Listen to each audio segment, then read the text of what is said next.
সন্ত ৰামপাল গুৰু মহাৰাজ হৈছে এনে এজন মহাপুৰুষ যিজনে নিজৰ সত্য ভক্তি, তত্ত্বজ্ঞান, কৰোণা আৰু সেৱাৰ বলত সমাজত এক নতুন আদৰ্শ বলবৎ কৰিছে। সন্ত ৰামপাল গুৰু মহাৰাজৰ নেতৃত্বত তেওঁৰ সকলো সৎলোক আশ্ৰমে কৰা বিস্ময়কৰ সমাজ কল্যাণমূলক কামে সমাজখনক সোণালী ভৱিষ্যতৰ এক নতুন আশা দেখুৱাইছে। সন্ত ৰামপাল গুৰু মহাৰাজৰ পৰা নাম দীক্ষা গ্ৰহণ কৰাৰ পিছত লাখ লাখ লোকৰ কৰ্কট ৰোগ, এইডছ আদি দুৰাৰোগ্য ৰোগ নিৰাময় হ'ল। সন্তজনাৰ জ্ঞানৰ পৰা অনুপ্ৰাণিত হৈ তেওঁৰ অনুগামীসকলে লাখ লাখ ইউনিট ৰক্তদান কৰে। সন্তজনাই লাখ লাখ ভগ্নী কন্যাৰ যৌতুকমুক্ত বিয়াৰ আয়োজন কৰালে।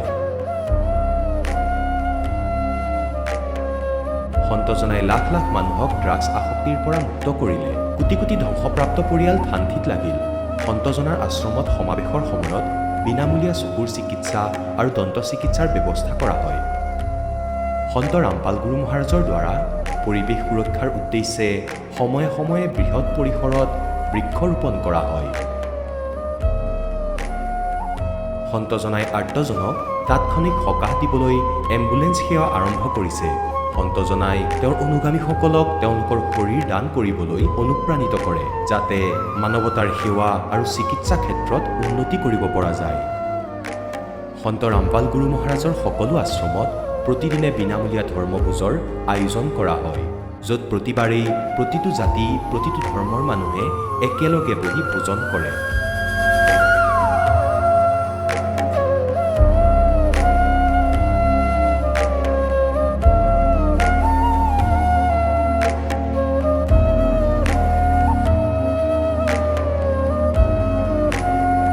সন্ত ৰামপাল গুৰু মহাৰাজৰ অন্নপূৰ্ণা অভিযানে দৰিদ্ৰ আৰু অসহায় লোকসকলৰ জীৱনত এক নতুন শক্তি আৰু আশাৰ সঞ্চাৰ কৰিছে।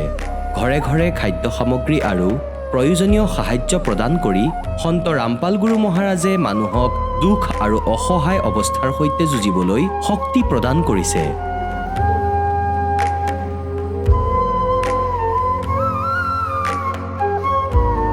দৰিদ্ৰ লোকসকলৰ বাবে ঘৰ নিৰ্মাণ কৰা সন্ত ৰামপাল গুৰু মহাৰাজৰ অসাধাৰণ কাৰ্যই এনে এক নিদৰ্শন দাঙি ধৰিছে, যি যুগ যুগ ধৰি সন্তজনাৰ উদাৰতা আৰু দয়াৰ প্ৰতীক হিচাপে জনাজাত হৈ ৰ'ব।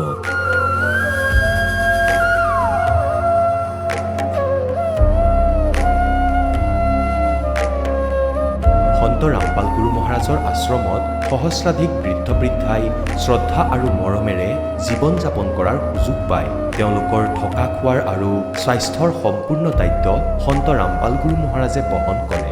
অনাথ শিশুৰ বাবে সন্ত ৰামপাল গুৰু মহাৰাজৰ সকলো আশ্ৰম বিশেষ বৰদানতকৈ কম নহয়, য'ত তেওঁলোকক শিক্ষা, সংস্কাৰ আৰু ভৱিষ্যতৰ বাবে উন্নত সুবিধা প্ৰদান কৰা হয়।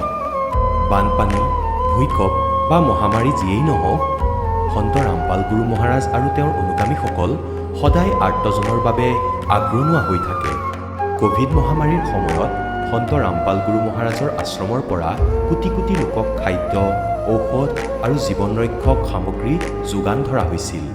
দুখীয়াক সকাহ কৰাই হওক বা যিকোনো শোষিত বা নিপীড়িত শ্ৰেণীৰ অধিকাৰ আৰু মৰ্যাদাৰ বাবে যুঁজ দিয়াই হওক, সন্ত ৰামপাল গুৰু মহাৰাজে সদায় তেওঁলোকৰ সকলো ন্যায্য দাবী চৰকাৰৰ ওচৰলৈ লৈ গৈছে আৰু তেওঁলোকক উপযুক্ত ন্যায় প্ৰদানৰ ক্ষেত্ৰত গুৰুত্বপূৰ্ণ ভূমিকা পালন কৰি আহিছে।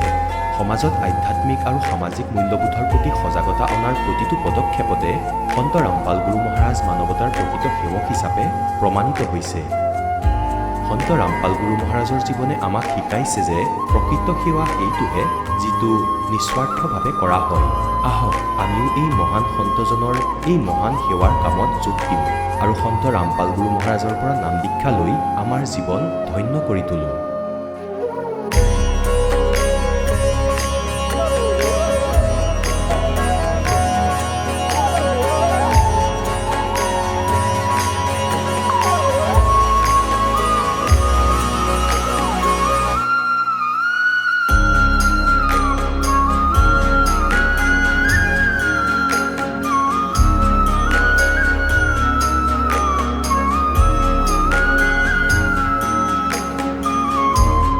আপোনালোকক পৰিয়ালৰ সৈতে সৎলোক আশ্ৰমলৈ আন্তৰিকতাৰে আমন্ত্ৰণ জনোৱা হ'ল।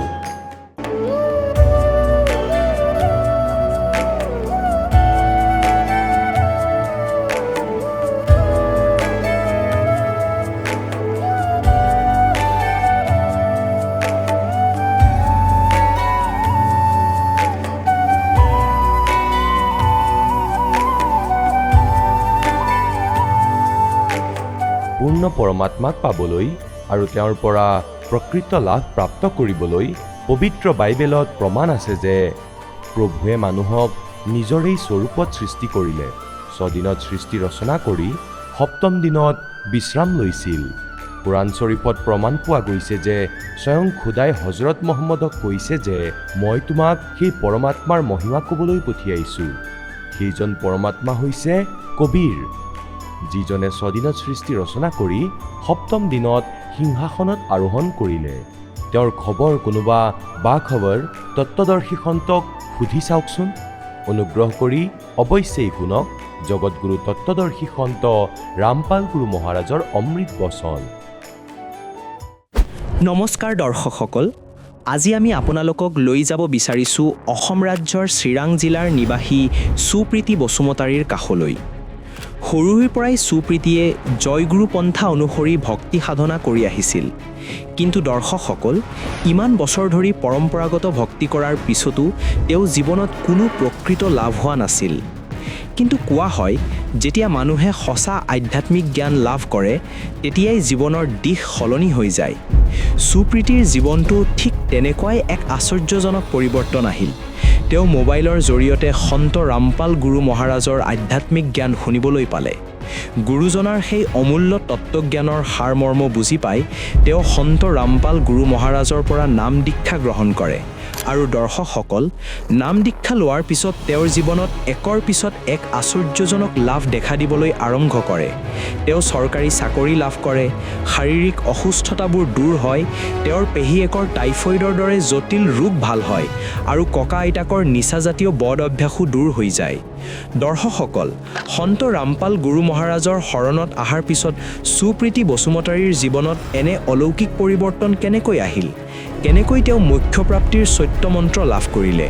আহকচোন শুনো সুপ্ৰীতি বসুমতাৰীৰ সঁচা জীৱন কাহিনী তেওঁৰ মুখেৰে। নমস্কাৰ। নমস্কাৰ, আপোনাৰ শুভ নামটো? মোৰ শুভ নাম সুপ্ৰীতি বসুমতাৰী। আপুনি কোন ঠাইৰ পৰা আহিছে? মই চিৰাং ডিষ্ট্ৰিক্ট অসমৰ পৰা আহিছোঁ। সন্ত ৰামপাল গুৰু মহাৰাজৰ পৰা নাম দীক্ষা কেতিয়া লৈছিল? মই সন্ত ৰামপাল গুৰু মহাৰাজৰ পৰা দীক্ষা 2021 চনত লৈছিলোঁ। তেখেতৰ পৰা নাম দীক্ষা লোৱাৰ আগতে আপুনি পৰম্পৰাগত কিবা ভক্তি সাধনা কৰিছিলনে? মই আমাৰ মা দেউতাই যি ভক্তি সাধনা কৰি আছিলে সেইটো ভক্তি আমিও কৰি আছিলোঁ। যেনেকৈ আমাৰ ব্ৰহ্মধৰ্ম, যিটো আমি ব্ৰহ্মা বিষ্ণু মহেশ্বৰ পূজা ভক্তি কৰিছিলোঁ, আৰু তাৰ আগত আমি জয়গুৰু ধৰ্মতো আছিলোঁ জন্মৰ পৰাই। আপুনি যিহেতু জনালে যে আপুনি আপোনাৰ সমাজত প্ৰচলিত পৰম্পৰাগত ভক্তি সাধনা আপুনি কৰি আছিলে, লগতে আপুনি জয়গুৰু পন্থটো আছিলে আৰু সেই সাধনাও কৰি আছিলে, তেনে ক্ষেত্ৰত সন্ত ৰামপাল গুৰু মহাৰাজৰ পৰা নাম দীক্ষা কিয় ল'ব লগা হ'ল? এদিন আমাৰ দেউতাই মোবাইল চাই আছিলে, মোবাইলত সন্ত ৰামপালজী গুৰু মহাৰাজৰ সৎসং আহিলে।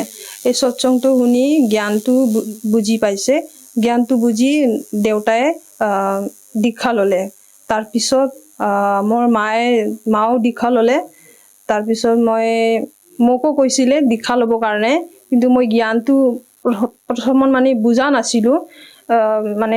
মই বিশ্বাস কৰা নাছিলোঁ এইটো জ্ঞান, যে যেনেকৈ আমাৰ বেলেগ গুৰু ধৰ্মই যেনেকৈ ভাষণ দি থাকে, মই তেনেকৈ এইটোও ভাবিছোঁ যে সেইটো গুৰু মিছা কথা কৈছে, যেনিবা নিজৰ মনমতে কথা কৈছে, সেইটো কাৰণে মই বিশ্বাস কৰা নাছিলোঁ। তাৰপিছত এদিন মোৰ মা সৎসংটো দেখাইছে মোক। সৎসংটো দেখাই মই অলপ ভাল লাগিছে সৎসংটো শুনি। তাৰপিছত মই জ্ঞানটো বুজি এইটো দীক্ষাটো ল'লোঁ। আপুনি কি কৰে? মই এতিয়া ষ্টেট গভৰ্ণমেণ্টত জব কৰোঁ। আপুনি যিহেতু এগৰাকী শিক্ষিত যুৱতী আৰু আপুনি সন্ত ৰামপাল গুৰু মহাৰাজৰ জ্ঞান বুজি তেখেতৰ পৰা দীক্ষা লৈ বৰ্তমান ভক্তি সাধনা কৰি আছে। আমি আপোনালোকৰ গুৰু সন্ত ৰামপাল গুৰু মহাৰাজৰ ভক্তসকলে যেতিয়া অনুভৱ শুনো, তেওঁলোকে মত ব্যক্ত কৰে যে সন্ত ৰামপাল গুৰু মহাৰাজৰ পৰা নাম দীক্ষা লোৱাৰ পিছতে বিভিন্ন প্ৰকাৰে লাভ পায়। আপুনি তেখেতৰ পৰা নাম দীক্ষা লোৱাৰ পিছত কেনেধৰণৰ লাভ পাবলৈ সক্ষম হৈছে? প্ৰথমতেতো মই আধ্যাত্মিক লাভ পাইছোঁ, তাৰ মুক্তি পোৱা ৰাস্তা পাইছোঁ। সেইটো মোৰ বহুত ডাঙৰ লাভ হৈছে। গুৰুদেৱৰ দয়াত ষ্টেট গভৰ্ণমেণ্ট জব পাইছোঁ। তাৰপিছত যেতিয়া মোৰ আপত্তি হৈছে, গুৰুদেৱে সদায় মোক সহায় কৰিছে। যেনেকৈ এদিন মোৰ জবৰ ফাৰ্ষ্ট জইনিং আছিলে মই জইনিঙৰ কাৰণে গৈ আছিলোঁ মই জেগাটো গম নাপাওঁ আৰু মোৰ পষ্টিং য'ত হৈছিলে তাৰপিছত মই এজন ফ্ৰেণ্ডত লৈ গৈছিলোঁ তাতে তাৰপিছত মই বাইকত গৈছিলোঁ ফ্ৰেণ্ডৰ লগত তো মোৰ চুন্নিটো মানে বাইকৰ হুইলত সোমাই গৈছে মই গম পোৱা নাছিলোঁ যে কেতিয়া সোমাই গ'ল মোৰ চুন্নিটো আৰু সোমাই গৈ জ্বলিও গৈছে চুন্নিটো মই গমেই পোৱা নাই তাৰপিছত গুৰুদেৱৰ দয়াত মোৰ একো হোৱা নাই নহ'লেতো মই মানে বাইকৰ পৰা পৰি হস্পিটেলত থাকিল হয় কিন্তু গুৰুদেৱৰ দয়াত একো হোৱা নাই মোৰ আৰু এদিন মোৰ অফিচত যাওঁতে লেট হৈছিলে সেইদিন আমাৰ অফিচত ডিচি ছাৰ আহিছিলে আৰু মোৰ লেট হোৱাৰ কাৰণে ডিচি ছাৰে ৰেজিষ্টাৰত এবচেণ্ট মাৰি দিছিলে আমি 12-13জনমান হ'ব যোনে মানে এবচেণ্ট হৈছে তাৰপিছত মই ভাবিছোঁ এতিয়া কি হ'ব ইমান বেয়া ৰেকৰ্ড হৈ গৈছে মোৰ এবচেণ্ট হৈ গৈছে তাৰপিছত মই মানে মনে মনে গুৰুদেৱে যি মন্ত্ৰ দিছিলে সতনাম মন্ত্ৰ সেইটো কৈ আছিলোঁ আৰু মানে মনে মনে কৈ আছিলোঁ যে গুৰুদেৱ এতিয়া কি হ'ব মোৰতো মানে এবচেণ্ট হৈ গ'ল তাৰপিছত মই মনে মনে সতনাম মন্ত্ৰ কৰি আছিলোঁ আৰু গুৰুদেৱত কৈ আছিলোঁ যে কিবা ৰাস্তা দি দিয়ক মোৰ এবচেণ্ট হৈ গ'ল তাৰপিছত অলপ টাইম পিছত মোৰ কলিগ আছিল এজন কলিগ তাই কৈছে যে আমি হেড অফিচত যাওঁ আমি দুজনে এপ্লিকেশ্যনটো দি আহোঁ কিবা উপায় হ'ব কৈ আমি তাৰপিছত এপ্লিকেশ্যনটো দি আহিলোঁ হেড অফিচত তাৰপিছত আমি নেক্সট দিনা অফিচত আহিলোঁ তাৰপিছত নেক্সট দিনাই অৰ্ডাৰ আহিছে যে যাৰ এবচেণ্ট হৈছে তাৰ দৰমহাটো মানে হেল্ড আপ কৰি দিব বন্ধ কৰি দিব তাৰপিছত তাতে লিষ্টত নাম মোৰ নাই গুৰুদেৱৰ দয়াত মানে সেইটো গুচি গ'ল আৰু নামটো নাই মোৰ গুৰুদেৱৰ দয়াত মোৰ এপ্লিকেশ্যন দিয়াৰ কাৰণে এইটো নাইকিয়া হৈ গ'ল আৰু নাম বেলেগৰ নাম আছিল যাৰ এবচেণ্ট হৈছে তাৰ নাম আছিলে মোৰ নাম নাই গুৰুদেৱৰ দয়াত আৰু যেনিবা মোৰ কিবা কিবি শাৰীৰিক অসুবিধা এনে সৰু মৰু হৈ থাকে কিন্তু মই গুৰুদেৱৰ প্ৰাৰ্থনা কৰিলে গুৰুদেৱে নিজে মোৰ কেতিয়া ঠিক কৰি দিয়ে মই নিজে গম নাপাওঁ আৰু কেতিয়াবা মোৰ মূৰ বিষায় কেতিয়াবা পেট বিষায় কেতিয়াবা মোৰ ভৰিও বিষায় তাৰপৰা মই গুৰুদেৱৰ প্ৰাৰ্থনা কৰিলে নিজে ঠিক হৈ যায় এইটো এটা আচৰিত কথা আধুনিকতাৰ এই যুগত আপুনি যিহেতু এগৰাকী শিক্ষিত যুৱতী তেনে ক্ষেত্ৰত আপুনি সন্ত ৰামপাল গুৰু মহাৰাজৰ পৰা নাম দীক্ষা লৈ বিভিন্ন প্ৰকাৰে লাভ পাইছে আৰু আমাৰ দৰ্শকসকলে আপোনাক প্ৰত্যক্ষ কৰি আছে এইটো কেনেকৈ সম্ভৱ এজন সন্তৰ পৰা নাম দীক্ষা লৈ এনেদৰে আপুনি লাভ পাইছে কেনেকৈ আমি মানি ল'ম যে সঁচাকৈ এজন সন্তৰ পৰা নাম দীক্ষা লৈ এনেদৰে লাভ পাব পাৰি হয় এইটো আচৰিত কথা কিন্তু আমাৰ সন্ত ৰামপালজী মহাৰাজীয়ে যিখিনি শাস্ত্ৰ কিতাপ আছে হলি বুকছ আছে যেনেকৈ গীতা বেদ পুৰাণ কোৰাণ বাইবেল সেইটো কিতাপৰ আধাৰত জ্ঞান দিছে যিটো কাৰণে মই আজি লাভ পাইছোঁ আপুনি এগৰাকী শিক্ষিত যুৱতী হিচাপে আপোনাৰ পৰা আৰু এটা অনুভৱ জানিব বিচাৰিছোঁ যিহেতু সন্ত ৰামপাল গুৰু মহাৰাজ বৰ্তমান সময়ত আমি ছ'চিয়েল মিডিয়াত দেখিছোঁ যে বিভিন্ন সমাজসেৱা কৰি আছে এনে ক্ষেত্ৰত তেখেতৰ আচলতে মূল উদ্দেশ্য কি সন্ত ৰামপাল গুৰু মহাৰাজৰ সন্ত ৰামপালজী মহাৰাজৰ মূল উদ্দেশ্য হৈছে প্ৰথমতে শাস্ত্ৰবিধি জ্ঞান দি জীৱক কালৰ লোকৰ পৰা মুক্তি কৰা দ্বিতীয়তে যৌতুকমুক্ত ভাৰত গঢ়ি তোলা আৰু তৃতীয়তে নিচামুক্ত ভাৰত গঢ়ি তোলা লগতে সমাজত চলি থকা সুপ্ৰথা সুসংস্কৃতি ভ্ৰষ্টাচাৰ ভণ্ডামি দূৰ কৰাই হৈছে সন্ত ৰামপালজী মহাৰাজৰ মূল উদ্দেশ্য যিহেতু আপুনি মত ব্যক্ত কৰিলে যে আপুনি সন্ত ৰামপাল গুৰু মহাৰাজৰ পৰা নাম দীক্ষা লোৱাৰ পিছতে বিভিন্ন প্ৰকাৰে লাভ পাইছে ইয়াৰ উপৰিও আপুনি আৰু পাৰিবাৰিকভাৱে অন্য কিবা লাভ পাইছেনে হয় লাভ পাইছোঁ আমাৰ পৰিবাৰে সন্ত ৰামপালজী মহাৰাজৰ পৰা দীক্ষা লৈ চবেই সুখত আছোঁ আৰু লগতে আমাৰ পেহীয়ে টাইফয়েডৰ বেমাৰত ভুগি আছিলে আৰু বিচনাৰ পৰা উঠিব নোৱাৰা হৈছিলে তেতিয়া এদিন আমাৰ দেউতাই পেহীক যাই কৈছিল যে যদি তুমি সন্ত ৰামপালজী মহাৰাজৰ পৰা জ্ঞানটো বুজি দীক্ষাটো লৈ লোৱা তেনেহ'লে তোমাৰ টাইফয়েড বেমাৰটো ঠিক হৈ যাব ঠিক তেনেকুৱাই পেহীয়ে জ্ঞানটো বুজি সন্ত ৰামপালজী মহাৰাজৰ পৰা নাম দীক্ষা লৈছে তাৰপিছত টাইফয়েডৰ পেহীৰ টাইফয়েড বেমাৰটো ঠিক হৈছে লাহে লাহে আৰু আমাৰ পেহীয়ে যিহেতু আমাৰ ঠাণ্ডা বস্তু একো চুব নোৱাৰা হৈছিলে যেনেকৈ কেঁচা আলুও চুব নোৱাৰা হৈছিলে এতিয়া সন্ত ৰামপালজী মহাৰাজৰ দয়াত চব মানে চুব পৰা হৈছে ঠাণ্ডা বস্তু চুব পৰা হৈছে বহুত সুস্থ হৈছে এতিয়া আমাৰ পেহীয়ে আৰু লগতে আমাৰ ককা আইতাই নিচা কৰিছিলে সন্ত ৰামপালজী মহাৰাজৰ পৰা দীক্ষা লৈ এই নিচাটো এৰি দিছে আপুনি যিহেতু জনালে যে আপোনাৰ পেহী যি টাইফয়েড ৰোগত আক্ৰান্ত আছিলে বিচনাৰ পৰা উঠিব নোৱাৰা অৱস্থা আছিলে আৰু ঠাণ্ডা বস্তু চুব নোৱাৰা যি অৱস্থা আছিলে বৰ্তমান সন্ত ৰামপাল গুৰুমাজৰ পৰা নাম দীক্ষা লোৱাৰ পিছতে তাই সম্পূৰ্ণ সুস্থ আৰু লগতে আপুনি ককা আইতাৰ কথা ক'লে নিচা সেৱন কৰি আছিলে নিচা ত্যাগ কৰিব পৰা নাছিলে কিন্তু নাম দীক্ষা লোৱাৰ পিছতে আপোনাৰ ককা আইতাও আজি নিচা ত্যাগ কৰিবলৈ সক্ষম হৈছে গতিকে যিসকল দৰ্শকে আজি আপোনাক টিভি স্ক্ৰীণত প্ৰত্যক্ষ কৰি আছে আপুনি তেওঁলোকক কি বাৰ্তা দিব বিচাৰে তেওঁলোকেও যাতে সন্ত ৰামপাল গুৰুমাজৰ পৰা নাম দীক্ষা লৈ উপকৃত হ'ব পাৰে বাৰ্তানো মই কি দিম মই হাত জোৰ কৰি প্ৰাৰ্থনা কৰিছোঁ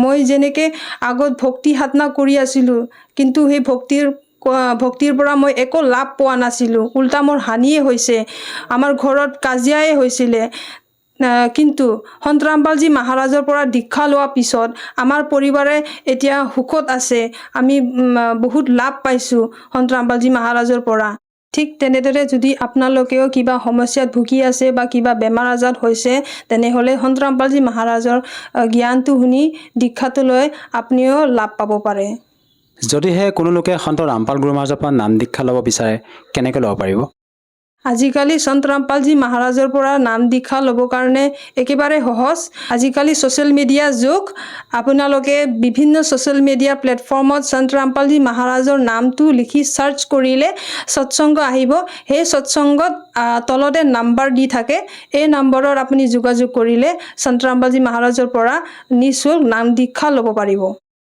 ধন্যবাদ থাকিল সৎ চাহেব দৰ্শকসকল আপোনালোকে শুনিলে সন্ত ৰামপাল গুৰু মহাৰাজৰ পৰা নাম দীক্ষা প্ৰাপ্ত কৰি সুখী হোৱা ভকতৰ অনুভৱ এতিয়া চাওক জগতগুৰু তত্ত্বদৰ্শী সন্ত ৰামপাল গুৰু মহাৰাজৰ মংগল প্ৰবচন যেতিয়া পৰমাত্মাই কৈছিলে যে ধৰ্মদাস মেৰি লাখ দোহাই ধৰ্মদাস মেৰি লাখ দোহাই ইয়ে মূল জ্ঞান কहीं বাৰ না যায় যে মই তোমাক যি মূল জ্ঞান দিছোঁ বাস্তৱিক জ্ঞান দিছোঁ ইয়াৰ চৰ্চা এতিয়া কতো নকৰিবা আৰু আকৌ ক'লে যে ধৰ্মদাস মেৰি লাখ দোহাই ये सार शब्द कहीं बार ना जाए सार शब्द बार जो पढ़ी बिचली पीढ़ी हंसनी तरही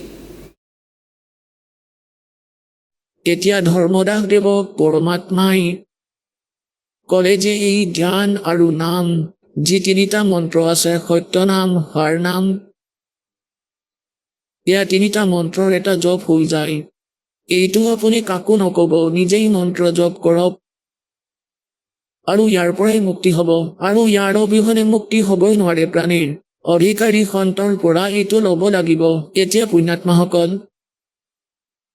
যেতিয়া ধৰ্মদাস দেৱে এইটো দেখিলে যে সমৰ্থবানজন তেওঁৰ লগত আছে সত্যলোকতো দেখি আহিলে উভতিও আহিলে তাৰ পিছতো তেওঁৰ মনত মোহ ইমানেই আছিলে কান্দিব ধৰিলে বহি পৰমাত্মাই ক'লে কিয় উদাস সদা ভাই ভগত তেতিয়া তেওঁ কি কৰে যে ভগৱান আপুনি স্পষ্ট কৰি দিলে যে এই মন্ত্ৰবোৰৰ অবিহনে মুক্তি নহয় এই যি মন্ত্ৰৰ কথা আপুনি কৈ আছে সত্য নাম আৰু হাৰ নাম এয়া তিনিটা মন্ত্ৰৰ জপ ইয়াৰ অবিহনে মুক্তি নহয় কিন্তু মোৰ সন্তানসকলক আপুনি মোক 42টা পিঢ়িৰ এই যি মোক বৰদান দিলে 42টা পিঢ়িলৈকে মোৰ বংশ হ'ব তেন্তে মোৰ সন্তানসকল কেনেকৈ পাৰ হ'ব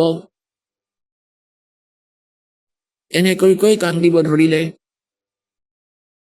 তেতিয়া পৰমাত্মাই ক'লে যে ধৰ্মদাস তুমি অন্ধ নহবা যদি এই জ্ঞান আৰু এই নাম আপুনি এওঁলোকক কয় অহা সময়ত তোমাৰ পন্থতেই তোমাৰ বংশধৰসকলক কালে ঠগিব আৰু ভ্ৰমিত কৰিব ইহঁতক নিজৰ দূতক পঠিয়াব যদি সেই দূতসকলে এই মূল মন্ত্ৰটো গম পায় তেতিয়া মধ্য প্ৰজন্মত যি মই পাৰ কৰাম বুলি ভাবিছিলোঁ সমগ্ৰ বিশ্বত তেতিয়া ইহঁত পাৰ হ'ব নোৱাৰিব ভাই মোৰ মিছন বেয়া হ'ব মোৰ সকলোবোৰ প্ৰয়াস নষ্ট হৈ যাব যি মই কৰিব খুজিছোঁ तो धर्मदास मेरी लाख दुहाई और ये सार शब्द की तो बार ना जाए। ধৰ্মদাস বহুত দুখী হৈ গ'ল। পৰমাত্মাই ভাবিলে ই এতিয়া সকলোবোৰ কাম নাশ কৰিব, ই মোৰ সকলোবোৰ প্ৰয়াস নষ্ট কৰিব এতিয়া। গতিকে পৰমাত্মাই প্ৰেৰণা কৰিলে সেইদিনা, তেওঁ তাক প্ৰেৰণা কৰিলে আৰু তেওঁ ক'লে যে ভগৱান, মই বহুত অন্ধ হৈ পৰিছোঁ, মোহবশত মোৰ সাধ্যৰ হৈ থকা নাই, মোক সত্যলোকলৈ পঠাই দিয়ক ভগৱান। তেওঁ ক'ব ধৰিলে মোক সত্যলোকলৈ নিয়ক। ভগৱান ক'লে ব'লা তোমাক সত্যলোকলৈ নিওঁ।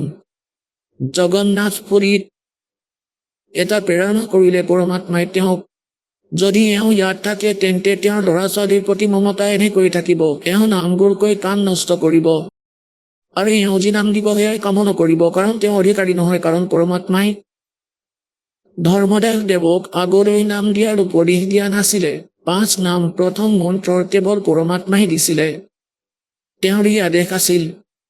ধৰ্মদাস দেৱৰ পুত্ৰ যিজন জন্ম হৈছিলে কবিৰ দেৱৰ আশীৰ্বাদত, চূড়ামণিদেৱ, তেওঁকো পৰমাত্মাই স্বয়ঙেই দীক্ষা দিছিলে, স্বয়ঙেই তেওঁক আগলৈ 5 নাম দিয়াৰ গুৰুপদ প্ৰাপ্ত কৰাইছিলে।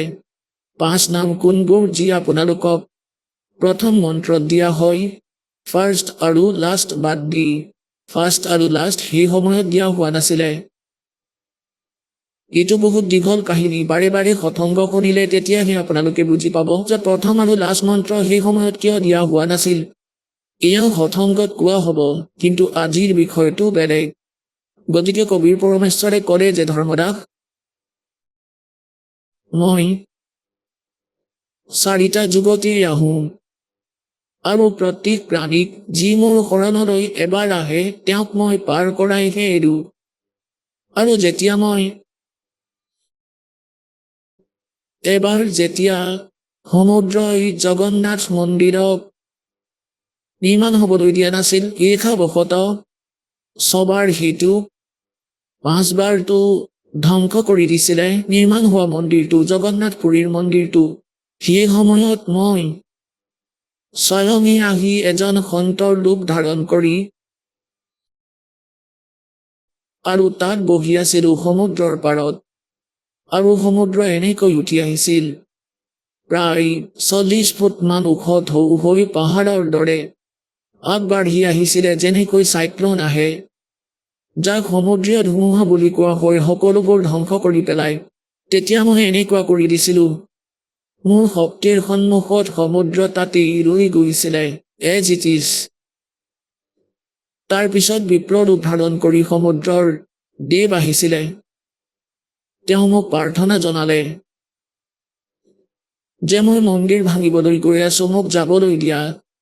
তেতিয়া মই ক'লো, যেতিয়া তেওঁ মোক কৈছিলে মন্দিৰ ভাঙিবলৈ যাবলৈ দিয়া বুলি, মই তেতিয়া তেওঁক কৈ দিছিলোঁ যে ভাই, এতিয়া তুমি ইফালে যাব নোৱাৰা, মই ৰজাক বচন দি দিছোঁ যিয়ে এই মন্দিৰ নিৰ্মাণ কৰি আছে, আপুনি উভতি যাওক। কোৱাৰ ভাৱ এইটো যে ধৰ্মদাস দেৱক এইটো প্ৰেৰণা কৰিব বিচাৰিছিলে পৰমাত্মাই, যে ভাই যাতে এওঁ ইয়াৰ পৰা ওলাই যায়। তেতিয়া ধৰ্মদাস দেৱে ক'ব ধৰিলে যে সেই স্থান এতিয়াও আছেনে য'ত আপুনি এই সমুদ্ৰক বাধা দিছিলে। পৰমাত্মাই ক'লে যে হয়, এতিয়াও আছে, মই চাব বিচাৰিছোঁ মহাৰাজ, মোক দেখাওক। এতিয়া পৰমাত্মাই বিচাৰিছিলে এওঁ লেতেৰাবোৰৰ পৰা ওলোৱাটো, এতিয়া তালৈ যাবলৈ, মানে বান্ধৱগড়ৰ পৰা আকৌ উৰিষ্যালৈ যাবলৈ খোজ ল'লে। 3-4 দিনমানৰ পাছত গৈ পালে, খোজ কাঢ়ি গৈছিলে। এতিয়া তালৈ গৈ পৰমাত্মাই জ্ঞান দিলে, তেওঁক নতুনকৈ বুজালে যে সৰল মানুহ ক'ৰ পৰা আহিছিলা তুমি, তোমাৰ বংশধৰ কি তোমাৰ লগত থাকিবনে? আজি ইয়াত জন্ম লৈছে, যদি কাইলৈ ইহঁতৰ মৃত্যু হয় কোনে জানে, নাইজেৰিয়াতো জন্ম ল'ব পাৰে। তোমাৰ কেনেকৈ গ'ল সৰল মানুহ? এক লেৱা এক দেৱা দুত্তম, যেনেকৈ সুখদেৱ ঋষিয়ে নিজৰ পিতৃ ব্যাসদেৱক কৈছিলে कि एक लेवा एक देवा दूतम, कोई किसी का पिता नहीं पुतम, ऋण संबंध जुड़ा एक ठाठा, अंश में सब 12 बाटा। আজি তোমাৰ পৰিয়াল আছে, কাইলৈ নাজানো ক'ত জন্ম ল'বা, আজি ক'ত আছা? কোনোবাই মুছলমানৰ ঘৰত জন্ম লৈছে, কোনোবাই খ্ৰীষ্টানৰ ঘৰত জন্ম লৈছে, কাৰোবাৰ ক'ৰবাত, আৰু সিহঁত আজি তোমাৰ ঘৰত লৈছে। তাৰপিছত সিহঁতে নিজৰ সংস্কাৰ পূৰণ কৰি কোনোবা ক'ৰবালৈ যাব, কোনোবা ক'ৰবালৈ, বাৰাবাট হ'ব। তোমালোকৰ লগত ইমানবোৰ ঘটনা ঘটি আছে, 50 বছৰ ধৰি মূৰ মাৰি আছা, কিন্তু তাতেই আছা। যেতিয়া ইমান দূৰ আহি পালা তাৰ পৰা ইয়ালৈ, যেতিয়া এই জ্ঞান নতুনকৈ শুনিলা, আগতেও শুনিছিলা, কিন্তু 10-20 বাৰ একেটাই সৎসংগ শুনিলে মনটো অহংকাৰী হৈ যায় আৰু এনেকৈ ভাবে যে সকলো জ্ঞান হ'ল মোৰ, কিনো জ্ঞান হ'ল। এই জ্ঞানকটো অন্তিম শ্বাসলৈ আধাৰ বনাব লাগিব, সৎসংগ শুনি থাকিব লাগিব। 4টা কথা শুনি বক্তা হৈ যোৱা, ইয়াৰ পৰা শুনি কোৱা আৰম্ভ কৰা, বুজাবলৈ আৰম্ভ কৰা। এই জ্ঞান এনেকুৱা জ্ঞান হয়, এই জ্ঞান শুনি আন মানুহে প্ৰশংসা কৰিবলৈ ধৰে, কৰিবলৈ আৰম্ভ কৰিব। তাৰপিছত তেওঁক সেই প্ৰশংসাই লৈ ডুবিব প্ৰাণীত। গতিকে এই প্ৰভুত্বও জীৱৰ নাশৰ কাৰণ হৈ পৰে। ধৰ্মদাসে ভাবিছিলে যে তেওঁৰ সকলো জ্ঞান হৈ গ'ল। তালৈ গৈ গম পালে, ক'ব ধৰিলে যে মই য'ৰ পৰা আৰম্ভ কৰিছিলোঁ তালৈ আহিলো। আপুনি মোৰ চকু খোল খোৱালে ভগৱান। সেই পৰমাত্মা মোক ইয়াৰ পৰা পঠিয়াই দিয়ক, নহ'লে মই এই পিটনিত আকৌ সোমাম। তেতিয়া ধৰ্মদাসদেৱে জীৱিত সমাধি ল'লে তাত। যে মোক পঠিয়াই দিয়ক দাতা। পৰমাত্মাই ক'লে ঠিক আছে, বহা গুহাত। আগত পাথৰ থলে। মালিকেতো পঠিয়াবই বিচাৰিছিল, পঠিয়াই দিলে তেওঁৰ আত্মা। তাৰে আগতে ধৰ্মদাসদেৱক সন্তুষ্ট কৰালে, ক'লে যে ভাই চোৱা। ধৰ্মদাসদেৱৰ তথাপিও কথাবোৰ বাৰে বাৰে মনলৈ আহি আছিল যে দয়া কৰক। তেতিয়া পৰমাত্মাই কৈছিলে যে মই। ধৰ্মদাসদেৱে ক'লে যে ভগৱান, আপুনি কৈছে যে যেতিয়া মধ্য প্ৰজন্ম আহিব, যেতিয়া কলিযুগৰ 5505 বছৰ অতিক্ৰম হ'ব, 5505 বছৰ, যেতিয়া মধ্য প্ৰজন্মৰ সময় আহিব, তেতিয়া ই জীৱ পাৰ হ'ব। তেতিয়া ধৰ্মদাসদেৱে ক'লে যে পৰমাত্মা, আজিতো আপুনি কৰিছে যে কলিযুগত ডে বাই ডে কথাবোৰ বেয়াৰ ফালে যাব। দিনে প্ৰতিদিনে মানুহৰ বৃত্তি বেয়া হৈ গৈ থাকিব কলিযুগত। আৰু যেতিয়া ঘূৰ কলিযুগ আহিব, তেতিয়া সকলোবোৰ ডকাইত হৈ যাব, মদাহী ভাঙোৱা হ'ব। গতিকে হে পৰমাত্মা, 600-500 বছৰ পাছত যেতিয়া এই সময় আহিব, তেতিয়াতো মানুহবোৰ আৰু বেয়া হ'ব। তেতিয়া কেনেকৈ পাৰ হ'ব সিহঁত, আৰু মোৰ বংশধৰসকল কেনেকৈ পাৰ হ'ব? তেতিয়া পৰমেশ্বৰ কবিৰদেৱে কৈছিলে যে ভাই,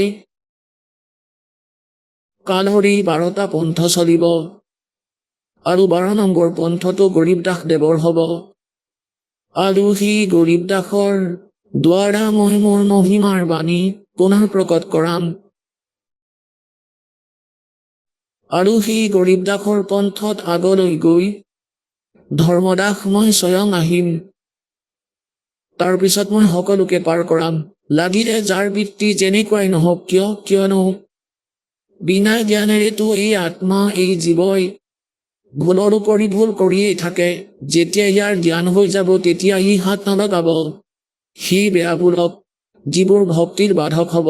তেতিয়া মই স্বয়ং যাম, তেওঁলোকক আকৌ নতুনকৈ জ্ঞান দিয়াম, আৰু ধৰ্মদাস সত্য যুগৰ দৰে পৰিৱেশ কৰি তুলিম সমগ্ৰ বিশ্বতেই। আৰু মই সত্য নাম দিম, সাৰ নাম দিম, সকলোকে শিক্ষিত কৰাম আগতে। আৰু কলিযুগ এইবাবেই বনোৱা হৈছে যাতে ইয়াত মেচিনেৰী যুগ হ'ব, আৰু কেনেকুৱা উপকৰণ বনোৱা হ'ব, সকলোকে শিক্ষিত কৰাম।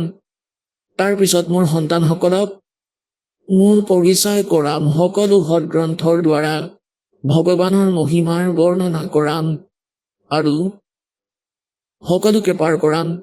তোমাৰ বংশধৰো পাৰ হ'ব, তোমাৰ সেই 42টা বংশক আশীৰ্বাদ এইবাবেই দিছো যে সকলো ভাল আত্মাবোৰ তোমাৰ ঘৰতেই জন্ম ল'ব। যেতিয়া ইহঁত মোৰ শৰণলৈ আহি নাম ল'ব, তেতিয়া পাৰ হ'ব। নাম নালালে তোমাৰ কোনেও পাৰ হ'ব নোৱাৰে।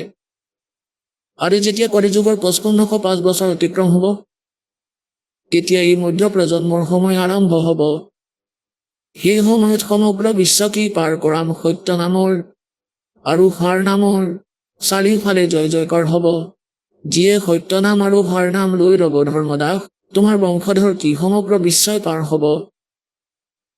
তেতিয়া ধৰ্মদাসে সন্তুষ্টি হ'ল ধৰ্মদাস দেৱৰ যে ভগৱানে ক'লে, গতিকে এইটো ফাইনেল।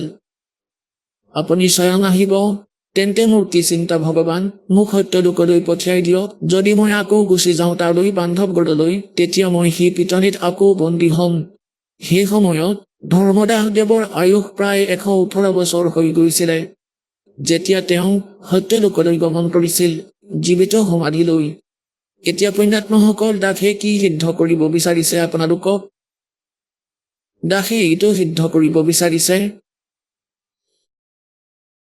যে এনেকুৱা অমূল্য বনৌষধি, এনেকুৱা অমূল্য জ্ঞান আৰু এনেকুৱা এই কাৰিকৰী মন্ত্ৰ পৰমাত্মাই লুকুৱাই ৰাখিছিলে আপোনালোকৰ বাবে।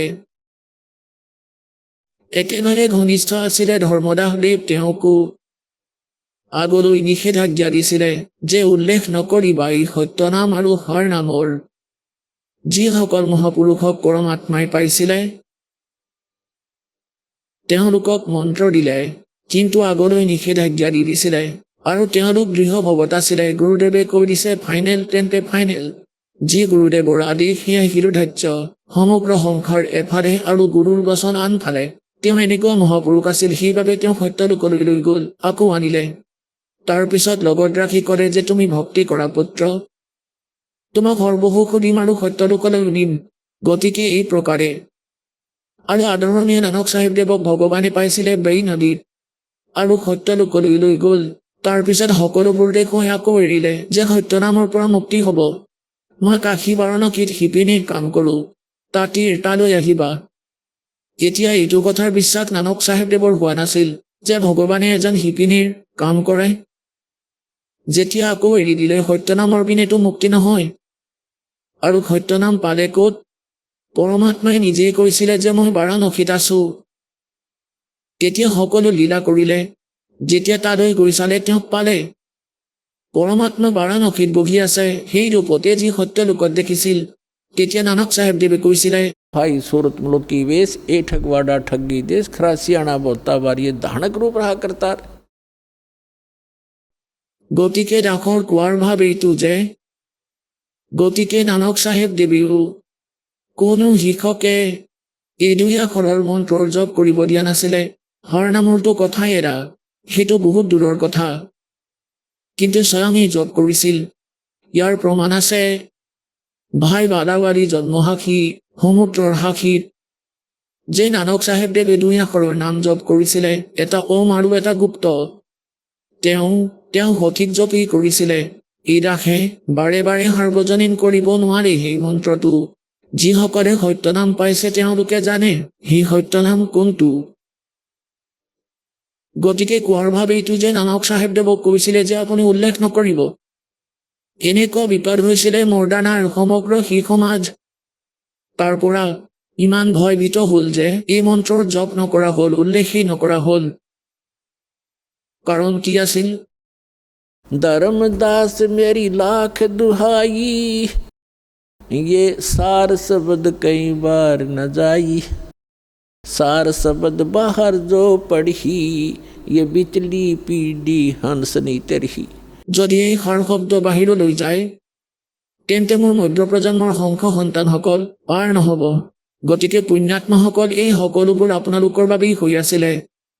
ধন্য আপোনাৰ পিতৃ মাতৃ যাৰ পৰা জন্ম ললা। এনেকুৱা প্ৰাইম টাইমত আপোনাৰ মনুষ্য জীৱন, স্ত্ৰী আৰু পুৰুষৰ আৰু আটাইতকৈ ডাঙৰ পুণ্যাত্মা সিংহ যিয়ে সত্যলোক আশ্ৰম বৰবালালৈ আহিব পাৰিছে। যিকোনো মাধ্যমেৰে নহওক লাগিলে, কোনোবাই কিতাপ পঢ়ি, কোনোবাই চিডি শুনি, অথবা কোনো ভাই ভনীৰ পৰা প্ৰেৰিত হৈ, কোনোবাই যদি প্ৰথমবাৰ এনেও আহিছে যে প্ৰথমে গৈ চাওঁ তাত কি হয়নো। এনেকুৱা বহুত ভগত পৰমাত্মাৰ সংখ্য এই প্ৰেৰণাৰী আহে যে ব'লা এবাৰ গৈ চাওঁ, তোমালোকৰ গুৰুদেৱৰ আশ্ৰম চাই আহোঁ। যেতিয়া জ্ঞান শুনে, সকলোৰে ভোক আছে ভগৱানৰ, সকলোৰে আগ্ৰহ আছে পৰম পিতাৰ প্ৰতি। তেওঁলোকে পাহৰি যায় সংসাৰক। অহাৰ পিছতেই আত্মা জাগি উঠে আৰু নাম লৈ যায়। সৌভাগ্যৱান তেওঁলোক, যাৰ ভাগ্য ভাল, সিহঁতে ইয়ালৈ আহি নাম লৈহে যায়। গতিকে ইয়ালৈ অহা আৰু দীক্ষা প্ৰাপ্ত কৰাটো আৰু এই সকলো মন্ত্ৰ প্ৰাপ্ত কৰা সৰু কথা নহয়। আপোনালোক সাধাৰণ আত্মা নহয়, আপোনালোক পৰমাত্মাৰ মৰমীয়াল আত্মা। আৰু ধন্য সেই পিতৃ মাতৃ যাৰ পৰা তোমালোকে জন্ম ল'লা। গতিকে পুণ্যাত্মাসকল, আপোনালোক হ'ল বালক, আপোনালোক হ'ল হীৰা মুকুতা সেই পৰম পিতাৰ। কবিৰ চাহেবে কয়, गोता मारूं स्वर्ग में अर्जा बैठू पाताल। গৰীবদাস দেৱক কবিৰ চাহেবে কৈ আছে যে गरीबदास खोजत फिरूं ढूंढत फिरूं अपने हीरे मोती लाल। আপোনালোক সেই হীৰা মুকুতা লাল, কিয়নো আপোনালোকে লাগিলে হীৰা মুকুতা লাল বোকাতেই পৰি নাথাকক কিয়, বালিতে পৰি নাথাকক, যদি সোণাৰীৰ চকু পৰে সি সেই সময়তে উঠাব আৰু পকেটত ভৰাই ল'ব যাতে কোনেও দেখা নাপাওক। গতিকে আপোনালোক সেই লাল, দাসে আপোনালোকক চিনি পালে আৰু আপোনালোকক পৰমাত্মাৰ সৈতে পৰিচয় কৰাই দিলে। আৰু ইয়ালৈ সাধাৰণ আত্মা আহিব নোৱাৰে। আপোনালোক সেই পৰমেশ্বৰৰ বিশেষ আত্মা, যিয়ে পোনপ্ৰথমে আহিব। তাৰ পিছত কি হ'ল, যেতিয়া পৰমাত্মা ইয়ালৈ আহিছিলে 600 বছৰ আগতে, তেতিয়া তেওঁ যিকোনো ঠাইত থিয় হৈ এটা একতাৰা লৈ তুম্বা তুংগুৰা বুলি কৈছিলে আৰু ৰাস্তাৰ দাঁতিত গৈ থিয় হৈ যেনেকৈ যাদু কৰে যাদু দেখুৱাই মিঠা মিঠা মাতেৰে অমৃত বাণী কয়, আত্মাৰ পৰমাত্মাৰ প্ৰতি আকৰ্ষণ আছে। আৰু সৰ্বপ্ৰথমে তেওঁলোকে আমাৰ লগত জড়িত হয়, যিয়ে কোনোবা নহয় কোনোবা যুগত, এটা সময়ত কলি যুগৰ এই যুগতেই ভক্তি কৰিছিলে। এতিয়া যিয়ে ভক্তি কৰি আছে, এতিয়া 1000 কোটিৰ সংখ্যাত পাৰ হৈ যাব। আৰু কিছুমান এনেকুৱা থাকিব যিয়ে পিছলিও যাব, 1000 কোটি লোক পিছলিও যাব। এনেকুৱা সময় আহিব। গতিকে সেই সময়ত যিয়ে পিছলিব, কোনোবাই সংস্কাৰবশত ক'ৰবাত ইটালীত, কোনোবাই ইৰাকত, কোনোবাই ইৰাণত, কোনোবাই ক'ৰবাত, কোনোবাই হিন্দুস্তানত কালে পঠিয়াব। প্ৰথমতেতো ওপৰত ৰাখিব ইহঁতক, কাৰণ আপোনালোকে সেই অমূল্য মন্ত্ৰ জপ কৰি আছে যাৰ মূল্য বহুত। সত্য নামৰ এটা চফৰ কিমান মূল্য আছে বুলি কৈছে যাৰ প্ৰাপ্ত হৈছে। গৰীবদাস চাহিবদেৱে পৰমাত্মাৰ পৰা প্ৰাপ্ত জ্ঞানৰ বিষয়ে কেনেকৈ কৈছে, सत्य नाम पालड़ रंग होरी हो 14 लोक चढ़ावे राम रंग होरी हो 3 लोक पास्यंग धरे रंग होरी हो तो ना तुलाया राम रंग होरी हो। এখন পাল্লাৰ এটা ফালে সত্য নামৰ 2 আখৰৰ মন্ত্ৰৰ বিধিগতভাৱে মন্ত্ৰ জপ কৰি গুৰুদেৱৰ পৰা লৈ, দাসৰ পৰা, অধিকাৰীৰ পৰা, আৰু এটা চাখৰ স্মৰণৰ কিমান ভেলিউ, কিমান ওজন আছে তাৰ, কিমান শক্তি আছে যে এখন পাল্লাৰ এটা ফালে এটা সত্য নামৰ মূল্য ৰাখি দিয়া। ইমান ওজন আছে তাৰ, ইমানেই ওজন হ'ব। আৰু আনটো ফালে 14খন লোক তুলি দিয়া, বিষ্ণুৰ লোক, শিৱদেৱৰ লোক, ব্ৰহ্মাদেৱৰ লোক, দুৰ্গাদেৱীৰ লোক, আৰু সকলোবোৰ দ্বীপ আৰু তলাতল আছে যিমান 14খন লোক তুলি দিয়া। और 3 लोक पास्यंग धरे 3 লোক পৃথিৱী আৰু স্বৰ্গ আৰু পাতাল লোক। পাছাং কি হয় অলপ বুজাই দিওঁ। ইয়াৰে হাৰিয়ানাৰ ভাষাত গৰীবদাস দেৱে এই জ্ঞান কৰিছে। পাছাং কি হয়, দাসৰ জন্ম এখন খেতিয়কৰ পৰিয়ালত হৈছে। আমাৰ ঘৰত বেপাৰীসকলে ঘেঁহু, চানা, মাকৈ, মোহন ল'বলৈ আহিছিলে। আগতে দেখিও পাল্লা আছিলে, হাতেৰে ধৰি জোখা হৈছিল। এনেকৈ ৰবি থাকে, তাক ধৰিবলৈ এডাল ৰছী বন্ধা থাকে। চেণ্টাৰত দুয়োফালে পাল্লাখন ওলমি থাকে। তেতিয়া আমাৰ দেউতাই কৈছিলে যে ভাই, তুমি বস্তু ল'বা বাৰু, কিন্তু তোমাৰ পাল্লাখন পৰীক্ষা কৰা, ইয়াত যাতে পাছাং নাথাকক। পাছাং মানে পাল্লাৰ ফেৰ। গতিকে যিটো ফাল তলৰ ফালে যায় আৰু আনটো ফাল ওপৰৰ ফালে। গতিকে ওখৰ ফালে সি শস্যই লৈ যেনে 50 মোন ঘেঁহু জুখিব আছে, গতিকে ঘেঁহু এক মুঠি লৈ পাল্লাৰ আনটো ফালে থোৱা হৈছিল, যাতে বেলেঞ্চ হৈ যায়, ফেৰ নথকা হৈ যাওক যাতে পাল্লাখন। তাক পাছাং বুলি কৈছিল। সেই শস্যই লৈ এক মুঠি পাল্লাখনৰ এটা ফালে দি দিয়ে বছ। সেয়াটো অতিৰিক্ত, সেয়াটো চুক্তিত নাছিলেই। চুক্তিটো বাকী থকাখিনিৰহে হয়, যেনে 50 মন ঘেঁহু ল'ব তেওঁ। গতিকে ইয়াত গৰীবদাস চাহেবদেৱে কৈছে, सतनाम एक पालड़े रंग होरी हो আৰু আনটোফালে 14 लोक चढ़ावे राम रंग होरी हो। ইয়াৰ মূল্য 14খন লোকৰ মূল্য এটা ফালে থৈ দিয়া, আৰু পৃথিৱীৰ মানুহে এটা প্লটৰ কাৰণেই লাগি মৰে। কয় 3 লোককটো অতিৰিক্ত কৰি থৈ দিব, পৃথিৱীৰ লোক, স্বৰ্গলোক আৰু পাতাল লোক। গতিকে এটা সত্যনামৰ মূল্য।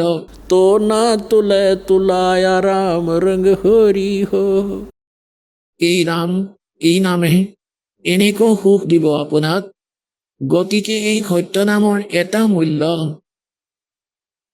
এটা চাখো যদি আপুনি লয়, কিমান মূল্য হ'ব আৰু আপুনি কিমান জব কৰে, কিমান ভক্তি ধনৰ আপুনি বেংক বেলেঞ্চ বনাই আছে। এই বেংক বেলেঞ্চে আপোনাক পাৰ কৰাব, আৰু ইয়াৰে নকলি বেংক বেলেঞ্চ আপোনালোকক ইয়াতেই বেমেজালিত পেলাই মাৰিব। গতিকে পৰমাত্মাই কৈছে মোৰ এই মাৰ্গ গ্ৰহণ কৰা। গতিকে দাসে যি ক'ব বিচাৰিছে যে পোনপ্ৰথমে সেই পুণ্যাত্মাসকল আহিব যি পিছপৰি আছিলে কলি যুগৰ আগৰ জন্মত। চতুৰ যুগ যে আহে, কলি যুগতেই এই সুযোগ পোৱা যায়।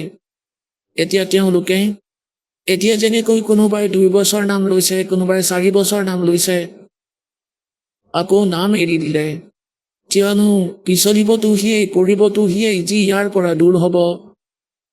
এতিয়া কি কয়, सतगुरु विमुखा युग युग रोवे और मानुष जन्म पाके खोए। সৎগুৰুৰ পৰা নাম ল'লে, সঁচা গুৰুৰ পৰা, তাৰপিছত সি বিমুখ হ'ল, এৰি গ'ল, যিকোনো নিজৰ ভুলৰ বাবে অথবা তাত কিবা দোষ আহি গ'ল, পাপ হ'ল। গতিকে কয় सतगुरु विमुखा युग युग रोवे और मानुष जन्म पाके खोए। গতিকে এটা চাখৰ মূল্য কিমান। আৰু প্ৰথম মন্ত্ৰ আপোনালোকে, দেৱতাসকলৰ মূল মন্ত্ৰ আপোনালোকে পাইছে। এয়াও বহুত অদ্ভুত মন্ত্ৰ, ইয়াৰ মূল্যও বহুত। গতিকে এই কালে কি কৰিব, আপোনাক কেনেকৈ নচুৱাব। যেনেকৈ প্ৰথম মন্ত্ৰত গণেশদেৱৰ মন্ত্ৰ আছে, এয়া মূল মন্ত্ৰ। এই মন্ত্ৰৰ অবিহনে লাভ নহয় আৰু অধিকাৰীৰ পৰা ল'ব লাগে। পুণ্যাত্মাসকল, এতিয়া যেনেকৈ আপুনি কোনো অধিকাৰী DC যদি SPৰ ওচৰলৈ যায়, এখন চিম্পল এপ্লিকেশ্যন লৈ যায়, তেতিয়া সময়ত তদন্ত কৰিব। যদি তাৰ ওপৰত কাৰোবাৰ মোহৰ লাগে, কাৰ, মন্ত্ৰীৰ, মুখ্যমন্ত্ৰী অথবা প্ৰধানমন্ত্ৰীৰ যদি কিবা সংকেত কোডৱৰ্ড থাকে, তাত আদেশ থাকে, তেতিয়া 5 মিনিটতে কাম হ'ব, সকলোতকৈ প্ৰথমে হ'ব। গতিকে এই প্ৰকাৰে পূৰ্ণ সন্তৰ পৰা নাম লৈ তাৰ পিছত যদি জপ কৰা হয়, এয়া মূল মন্ত্ৰ। গতিকে তৎক্ষণাতেই কাম কৰিব। সতৰ্ক হৈ যায় সেই দেৱতাসকল যে কাৰ মাধ্যমেৰে আহিছে, তেতিয়াহে লাভ পোৱা যায়। যেনেকৈ আমাৰ ইয়াত হাৰিয়ানাত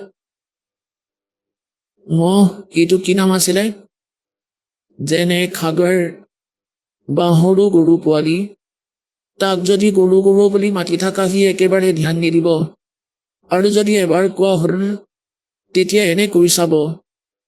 সেয়া তাৰ কোড ৱৰ্ড, সেয়া মূল মন্ত্ৰ তাৰ, যাৰ দ্বাৰা সি এট্ৰেক্ট হয়, সেইটো তাৰ সাধ্যৰ নহয়। গতিকে এই প্ৰকাৰে এয়া মূল মন্ত্ৰ।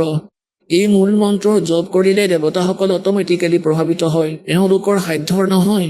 এওঁলোকে নিজৰ ক্ৰিয়া আপোনাক লাভ দিবলৈ আৰম্ভ কৰি দিয়ে। গতিকে যিয়ে পাৰ হ'ব, তেওঁলোকতো হ'বই, সমস্যাৰ সমাধান হ'ব। আৰু যি থাকি যাব, তেন্তে কালে কেনেকৈ নাশ কৰিব সি ভক্তিৰ। ই প্ৰত্যেক চহৰ, প্ৰত্যেক লোকতে ই ৰেষ্টুৰেণ্ট বনাই থৈছে, আৰু তাত যিবোৰ দেৱতা আছে সিহঁতে কমিশ্যন লয় আপোনাৰ পুণ্যৰ পৰা। এনেকৈ নিজৰ লোক চলাই আছে। আপোনালোক গণেশদেৱৰ লোকলৈ যাব, কাৰণ আপোনালোকে গণেশদেৱৰ মন্ত্ৰ কৰি আছে। তাত কোনোবাই দেৱতা হ'ব, কোনোবাই গণ হৈ যাব, আৰু তাত আপুনি নিজৰ পুণ্যৰ উপাৰ্জন নষ্ট কৰি তাৰপিছত ব্ৰহ্মাদেৱৰ লোকলৈ যাব। তাতেও আপোনাৰ পুঁজি নাশ হ'ব, তাতেও ইয়াৰ দৰে নকলি সুখ প্ৰাপ্ত হ'ব।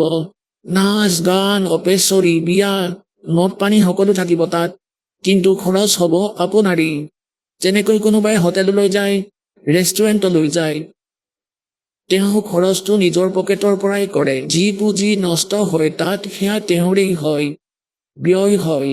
তাতো সুবিধাবোৰ আছে, ঘণ্টি বজাই দিয়া সকলোবোৰ আহি যায়, কিন্তু খৰচ হৈ আছে তেওঁৰ। ঠিক এই প্ৰকাৰেই প্ৰত্যেক যুগতে প্ৰত্যেক লোকতে যি দেৱৰ সাধনা কৰি আছে আপোনালোকে তালৈ যাব, তাৰপিছত বিষ্ণুদেৱৰ লোকলৈ যাব, তাৰপিছত শিৱদেৱৰ লোকলৈ যাব, তাৰপিছত দুৰ্গাৰ লোকলৈ যাব, নিজৰ পুঁজি নাশ কৰি আগলৈ গৈ থাকিব। যিয়ে সত্য নামৰ জপ কৰি থৈছে তেওঁলোকে ব্ৰহ্মলোকলৈ যাব। ব্ৰহ্মলোকত ই কালে আকৌ কি ফাঁকি দি থৈছে, তাত 4টা বিভাগ বনাই থৈছে, স্বৰ্গক 4টা ভাগত ভগাই থৈছে, আৰু তাৰ নাম থৈছে নকলি সত্যলোক, অলক লোক, অনামী লোক আৰু অগম লোক। আৰু দ্বিতীয়টো সত্য নামৰ যি জপ, সত্য নামৰ 2 আখৰৰ নাম আছে, সেয়াটো ব্ৰহ্মলোকত যি প্ৰথম স্তৰত ব্ৰহ্মলোক আছে তাতে নাশ কৰায়। আৰু দ্বিতীয় যি মন্ত্ৰ আছে তাৰে লগত তাৰ ওপৰৰ লোকত, তাৰে ওপৰত বেলেগ স্থান বনাই থৈছে, একেবাৰে ভাল কোৱালিটিৰ হোটেল, তাতে নাশ কৰায়। আৰু যাৰ সত্য নাম প্ৰাপ্ত, সি প্ৰাণীক পৰমাত্মাই তেওঁ আহি যেতিয়া আকৌ মানৱ শৰীৰ প্ৰাপ্ত কৰে, তেওঁক আকৌ গ্ৰহণ কৰে, তেওঁক আকৌ নতুনকৈ আৰম্ভণিৰ পৰাই তৈয়াৰ কৰে, জ্ঞান দিয়ে। এতিয়া চাওক কন্যাত্মাসকল, ক'ব গ'লে এইটো আপোনালোকৰ ফাইনেল গেম। আজি বুজি লওক এইটো কথা, নিজৰ কল্যাণ কৰক, মৰ্যাদাত থাকক, এইখিনি কৰিলে আপোনাৰ ভক্তি পৰ্যাপ্ত। আহক আমি এতিয়া সেই শ্ৰদ্ধালুসকলৰ অনুভৱবোৰ জানো, যিসকলে জগতগুৰু তত্ত্বদৰ্শী সন্ত ৰামপাল গুৰু মহাৰাজৰ পৰা দীক্ষাপ্ৰাপ্ত কৰিছে তথা তেওঁ কোৱা ভক্তিমাৰ্গ এওঁলোকে অৱলম্বন কৰি আছে। নমস্কাৰ দৰ্শকসকল, যুগে যুগে মানৱ জীৱনক জটিল কৰি তোলা আধ্যাত্মিক প্ৰশ্নসমূহৰ সঠিক উত্তৰ কেৱল সঁচা সৎগুৰুৱেহে দিব পাৰে। উত্তৰ প্ৰদেশৰ নিবাসী মোহিত কুমাৰৰ মনতো বহুদিন ধৰি একেটা প্ৰশ্নই ঘূৰি ফুৰিছিল, পূৰ্ণ পৰমাত্মা কোন? এই সৃষ্টি জগতখন কোনে সৃষ্টি কৰিছে? ভগৱান ক'ত থাকে? তেওঁ কেনেকৈ লাভ কৰিব পাৰি? এই প্ৰশ্নসমূহৰ উত্তৰ বিচাৰি তেওঁ বহু ঠাইত চেষ্টা কৰিলে, আনকি সংসাদেশ পন্থতো গৈ তাত বুজাই দিয়া ভক্তি সাধনাও কৰিলে, কিন্তু তাৰ পিছতো তেওঁ নাপালে কোনো প্ৰকৃত সুখ, নাপালে নিজৰ প্ৰশ্নসমূহৰ সঠিক উত্তৰ। মোহিত কুমাৰৰ মতে তেওঁৰ জীৱনৰ আচল পৰিৱৰ্তন তেতিয়াহে আহিল যেতিয়া তেওঁৰ সন্ত ৰামপাল গুৰু মহাৰাজৰ শৰণ লাভ কৰিলে। তেওঁ দাবী কৰে যে সন্ত ৰামপাল গুৰু মহাৰাজৰ পৰা নাম দীক্ষা পোৱাৰ পিছত তেওঁ নিজৰ সকলো আধ্যাত্মিক প্ৰশ্নৰ উত্তৰ লাভ কৰে। দৰ্শকসকল, আহক জানো মোহিত কুমাৰৰ কথাত কিমান সত্যতা আছে। শুনো আহক তেওঁৰ কাহিনী তেওঁৰ নিজৰ মুখেৰে। নমস্কাৰ ছাৰ। নমস্কাৰ, ছাৰ কি নাম আপোনাৰ? মোহিত কুমাৰ। মোহিত, আপুনি ক'ৰ পৰা আহিছে? মই ইউ পি ডিষ্ট্ৰিক্ট উৰিয়া, উত্তৰ প্ৰদেশৰ। মোহিত, আপুনি সন্ত ৰামপালদেৱ মহাৰাজৰ পৰা নাম দীক্ষা কেতিয়া ল'লে? মই 13 অক্টোবৰ 2019। সন্ত ৰামপালদেৱ মহাৰাজৰ পৰা নাম দীক্ষা লোৱাৰ আগতে আপুনি কিবা ভক্তি সাধনা কৰিছিলনে?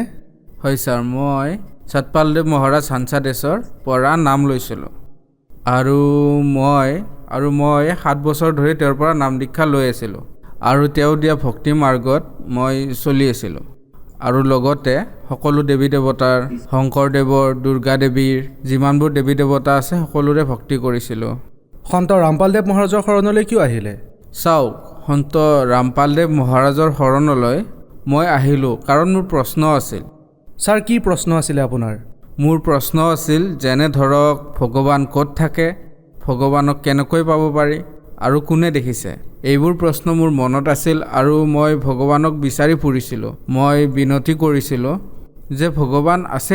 মই বহুত সন্ত মহাত্মাক প্ৰশ্নও কৰিছিলোঁ, বিনতিও কৰিছিলোঁ, যেনে ধৰক মীৰাবাই, প্ৰহ্লাদ, হনুমানদেৱ ইত্যাদি সকলোৰে মানে তেওঁলোকৰ যে কথা আহে সন্ত মহাত্মাৰ, তেওঁলোকৰ কেছেটো শুনিছিলোঁ। গতিকে এওঁলোকক মই মনে মনে প্ৰাৰ্থনা কৰিছিলোঁ, যদিহে আপোনালোকে প্ৰভুক দেখিছে, ক'ৰবাত যদি ভগৱানক দেখিছে, যদি ক'ৰবাত লগ পাইছে, তেনেহ'লে মোক ৰাস্তা দেখাওক। মোৰ সৰুৰ পৰাই উদ্দেশ্য আছিল ভগৱানক ভক্তি কৰা, আৰু মই এতিয়ালৈকে ভক্তি কৰিবই পৰা নাই, আৰু ভক্তিৰ অবিহনে পাৰ হ'ব নোৱাৰিম। সেইবাবে মই ভগৱানক বিচাৰি ফুৰিছিলোঁ, আৰু মই প্ৰশ্নৰ উত্তৰ বিচাৰি পোৱা নাছিলোঁ, কাৰণ মই আগতে প্ৰেক্টিছো কৰিছিলোঁ 3-4 ঘণ্টা মেডিটেশ্যন কৰাৰ। লক্ষ্য আছিল যে মই লাহে লাহে মেডিটেশ্যনৰ সময়টো বঢ়াম। মোহিত, আপুনি কৈছে যে আপুনি সতপাল মহাৰাজদেৱৰ সৈতে 6-7 বছৰ ধৰি জড়িত আছিল, আৰু 3-4 ঘণ্টালৈকে আপুনি মেডিটেশ্যন কৰিছিল আপোনাৰ ভগৱানৰ প্ৰতি অটুট শ্ৰদ্ধা আছিল আপুনি যিকোনো প্ৰকাৰে ভগৱানক পাব বিচাৰিছিল আৰু সন্ত মহাত্মাও হ'ব বিচাৰিছিল গতিকে এনেকুৱা কিয় কৰিব বিচাৰিছিল কি কাৰণ আছিল চাওক ইয়াৰ কাৰণ এইটোৱে আছিল যে মোৰ মুখ্য উদ্দেশ্য আছিল যে ভগৱানক বিচাৰি পোৱা মই ভগৱানক প্ৰাপ্ত কৰিব বিচাৰোঁ কিন্তু মই আজিলৈকে ভক্তি কৰা নাই যদি মই কোনোবাটো জনমত ভগৱানৰ সঁচা ভক্তি কৰিলোহেঁতেন তেন্তে মই সংসাৰৰ 84 লাখ জুনিত আহিব নালাগিল হয় আৰু মোৰ এই মনুষ্য জীৱনো হাতৰ পৰা ওলাই যাব মই শুনিছোঁ যে 84 লাখত এবাৰ মনুষ্য জীৱন পায় এইটো জীৱনো গুচি যাব মই মনুষ্য জীৱনটো ব্যৰ্থ নকৰোঁ মৰিবতো লাগিবই মৃত্যুটো সত্য কিন্তু মই মোৰ জীৱনটো এবাৰ ভগৱানক অৰ্পণ কৰিব বিচাৰোঁ মানে মই ভগৱানক বিচাৰিয়ে মৰি যাম ভগৱানক বিচাৰিয়ে ভক্তি কৰিম মোহিত আপুনি সন্ত ৰামপালদেৱ মহাৰাজৰ বিষয়ে কেনেকৈ জানিলে কেনেকৈ আহিলে সন্ত ৰামপালদেৱ মহাৰাজৰ শৰণলৈ মই সন্ত ৰামপালদেৱ মহাৰাজৰ শৰণলৈ এনেকৈ আহিলোঁ যে মই এটা কোম্পানীত কাম কৰি আছিলোঁ মই আপোনাক আগতেও কৈছিলোঁ যে মই ভগৱানক বিচাৰি আছিলোঁ 3-4 মাহলৈকে মই কান্দি আছিলোঁ ভগৱানক বিচাৰি খালী ভৰি অহা যোৱা কৰিছিলোঁ সেই সময়তে আমাৰ কোম্পানীত এজন ছাৰ আছে তেওঁৰ ফোনত মানে ৱাটাৰ বুকৰ ফ্ৰী সন্ত ৰামপালদেৱ মহাৰাজৰ যি কিতাপ আহে তাৰ লিংক আছিল তেওঁ চাগে কিতাপখন ফ্ৰী বুলি দেখা পাই অৰ্ডাৰ কৰি দিলে সেইখন 7-8 দিনৰ ভিতৰত আহি পালে সেইখন অহাৰ পিছত কি হ'ল যেতিয়া কিতাপখন আহিল তেতিয়া সেইখন লৈ কোম্পানীত আৰু যিবোৰ সিনিয়ৰ আছে তেওঁলোকে কিতাপখনৰ অপমান কৰিব ধৰিলে যে বাবা লোকটো এনেকুৱাই হয় ধৰ্ম বুলি একো কথা নাই এনেকেই কথাবিলাক কৈ কিতাপখন ৰাখি দিলে যিহেতু মই ভগৱানক বিচাৰি আছিলোঁ আৰু সকলো ধাৰ্মিক কিতাপ পঢ়িছিলোঁ ভাল হওক বা বেয়া হওক ভালবোৰ মই ভিতৰত ৰাখি লওঁ আৰু বেয়া হ'লে এৰি দিছিলোঁ তেতিয়া মই সেই কিতাপখন পঢ়িলোঁ 7-8 দিনমান একেলগে পঢ়িলোঁ তাতে যি অদ্ভুত জ্ঞান লিখা আছিলে মোৰ মূৰেই ঘূৰাই গ'ল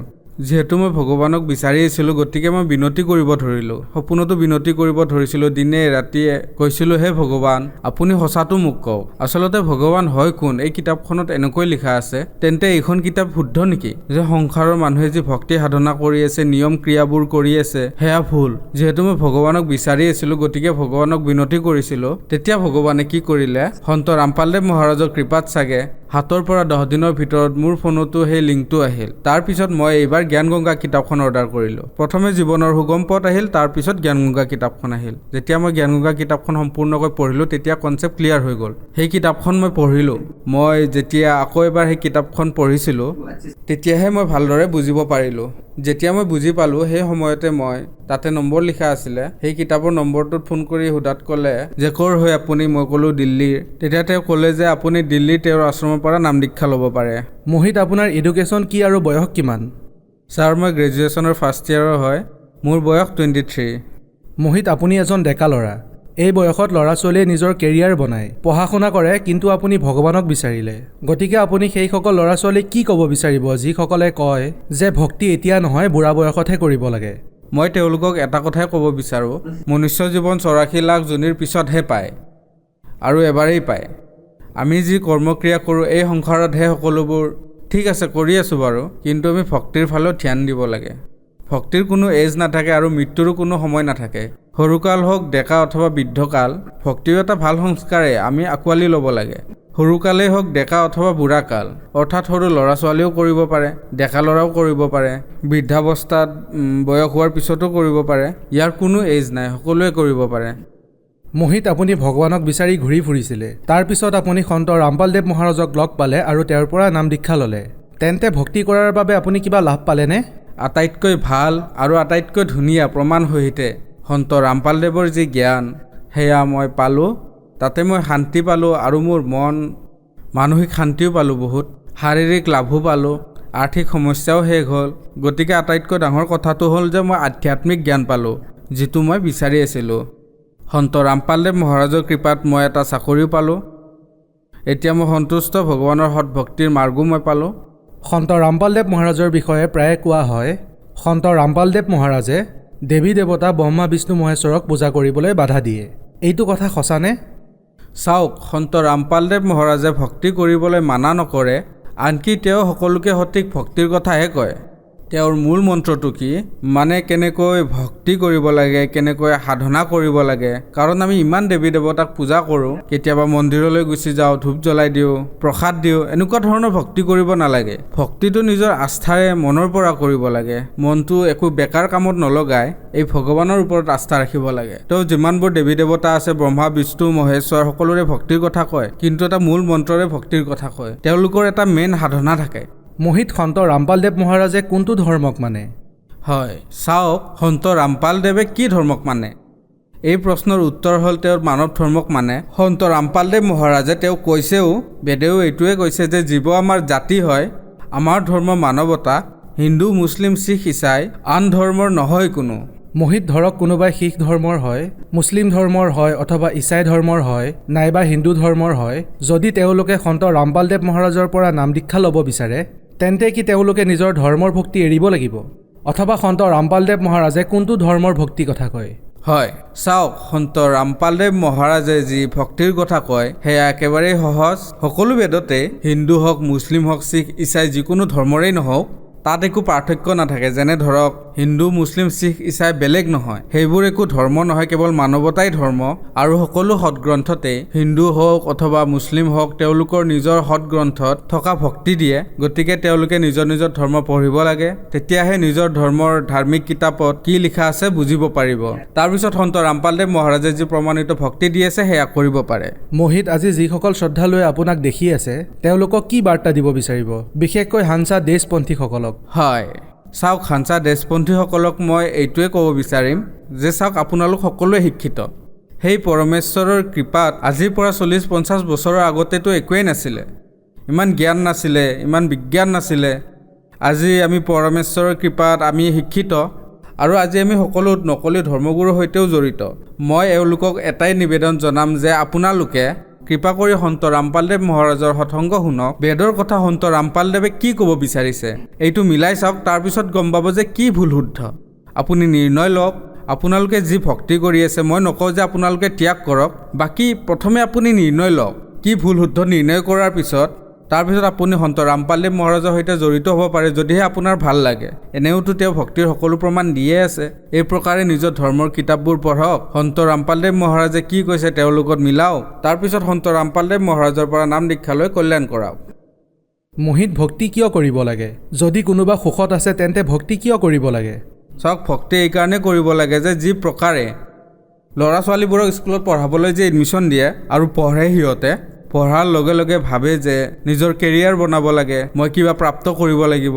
পঢ়া শেষ হোৱাৰ পিছত ভাবে যে আৰ্থিক সমস্যাৰ কথা ভাবে, চাকৰিৰ কথা ভাবে, পঢ়া শুনা কৰি যি লাভ পাব বুলি ভাবে, সেই লাভৰ বাবে প্ৰেৰিত হয়। আৰু এই প্ৰকাৰেৰে কিছুমান ল'ৰা ছোৱালী এনেকুৱা হয় যিয়ে পঢ়া শুনা নকৰে, সিহঁতে একোৱেই নাপায়। ঠিক একেই আমাৰ মনুষ্য জীৱন। আমি জীৱন যাপন কৰি ভক্তি কৰিব লাগে, যাতে ভগৱান পাব পাৰোঁ, সঁচা ভক্তি কৰি। যদি আমি পঢ়া শুনা নকৰোঁ, তেনেহ'লে চৰাইশিলাক জনীত আমি ঘূৰি ফুৰিব লাগিব, কাৰণ ভক্তিৰ অবিহনে আমাৰ কল্যাণ নহয় এতিয়া। গতিকে আমাৰ জীৱনত ভক্তি কৰাটো প্ৰয়োজনীয় হয়। ছাৰ, আপুনি নিচাও কৰিছিল নেকি? হয় ছাৰ, মই নিচা কৰিব ধৰিছিলোঁৱেই। আগতে কৰা নাছিলোঁ, পিছত কৰিব ধৰিলোঁ। তেন্তে সন্ত ৰামপালদেৱ মহাৰাজৰ শৰণলৈ অহাৰ পিছত আপুনি এই নিচা কৰাটো বাদ দিলেনে? হয়, কাৰণ সন্ত ৰামপালদেৱ মহাৰাজৰ পৰা যেতিয়া মই নাম দীক্ষা ল'লোঁ, জ্ঞান বুজিলোঁ আৰু তেওঁৰ নিয়ম পালন কৰিলোঁ, তেতিয়া কেৱল মোৰ নিচাই নহয়, সকলো প্ৰকাৰৰ বেয়া অভ্যাস মোৰ পৰা আঁতৰি গ'ল। সন্ত ৰামপালদেৱ মহাৰাজৰ শৰণলৈ অহাৰ পিছত সকলো বেয়া অভ্যাস আঁতৰি গ'ল। এতিয়া মই শান্তিৰে জীয়াই আছোঁ, আৰু যি মই ভগৱানক বিচাৰি যি প্ৰশ্ন সুধি ফুৰিছিলোঁ, সেই উত্তৰো মই পালোঁ। এতিয়া মই বহুত ভালদৰে আছোঁ আৰু সেই ভগৱানৰ ভক্তিও কৰি আছোঁ। মোহিত, সন্ত ৰামপালদেৱ মহাৰাজৰ পৰা নাম দীক্ষা কেনেকৈ ল'ব পাৰি? চাওক, সন্ত ৰামপালদেৱ মহাৰাজৰ পৰা নাম দীক্ষা আমি বহুত ধৰণেই ল'ব পাৰোঁ। যেনে ধৰক সকলো ষ্টেটতে সন্ত ৰামপালদেৱ মহাৰাজৰ নামদান কেন্দ্ৰ আছে, আপুনি খবৰ ল'ব পাৰে। আৰু দ্বিতীয়তে আপোনাৰ তাত যদি কিতাপ আছে, কিতাপতো নম্বৰ লিখা থাকে, তাতে কণ্টেক্ট কৰি আপুনি খবৰ ল'ব পাৰে যে আপোনাৰ ওচৰৰ নামদান কেন্দ্ৰ ক'ত আছে। আৰু লগতে আপুনি যদি টিভিত সন্ত ৰামপালদেৱ মহাৰাজৰ সৎসংগ চাই, তাতে হালধীয়া শাৰী এটা আহে, সেই হালধীয়া শাৰীত যি নম্বৰ লিখা থাকে, সেই নম্বৰত যোগাযোগ কৰি আপুনি তেওঁলোকৰ পৰা তথ্য লৈ নাম ল'ব পাৰে। ধন্যবাদ। সৎ চাহেব।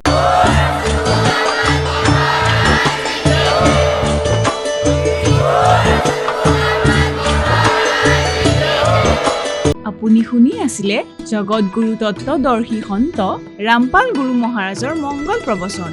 অধিক জানিবৰ বাবে ভিজিট কৰক www.jagatgururampalji.org।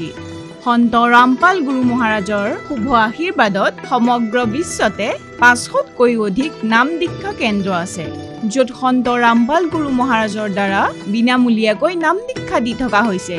আপোনাৰ ওচৰৰ নাম দীক্ষা কেন্দ্ৰৰ ঠিকনা জানিবলৈ সম্পৰ্ক কৰক 7082208528।